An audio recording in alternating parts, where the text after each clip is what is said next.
Click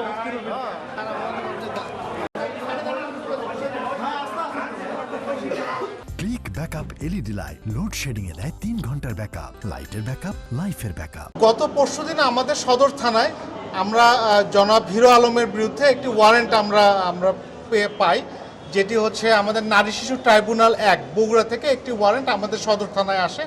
আমরা এই ওয়ারেন্টে আমাদের কাছে সদর থানায় আসে। এরই প্রেক্ষিতে আমরা আসলে আজকে জানতে পারি যে জনাব হিরো আলম তিনি আসলে বগুড়ায় এসেছেন। আমরা এই তথ্য পাওয়ার পরপরই আমরা বিভিন্নভাবে তাকে খুঁজতে থাকি এবং এক পর্যায়ে আমরা জানতে পারি তিনি আসলে ঢাকায় চলে যাচ্ছেন।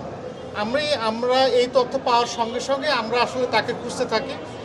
পরবর্তীতে আমরা তাকে মোবাইল তথ্য প্রযুক্তির সাহায্যে তার অবস্থান শনাক্ত করি এবং আমরা সদর থানার যে টিম, আমি নিজে সহ সদর থানার টিম সহ আমরা তাকে ধাওয়া করে আমরা শাহজাহানপুর থানার সামনে থেকে অর্থাৎ ঢাকা বগুড়া আমরা হাইওয়েতে ব্যারিকেড দিয়ে আমরা তার গাড়িটাকে আটক করি এবং তাকে গ্রেপ্তার করি। আর আমরা প্রাথমিকভাবে যেটুকু জেনেছি এই মামলাটি গত 1 বছর আগে এটি বগুড়ায় আদালতে এটি করা হয়েছিল। জনৈক মিথিলা সম্ভবত ওনার সহকর্মী, মিডিয়া সহকর্মী, তার বাসা সম্ভবত খুলনা। এটি আমরা প্রাথমিকভাবে জেনেছি।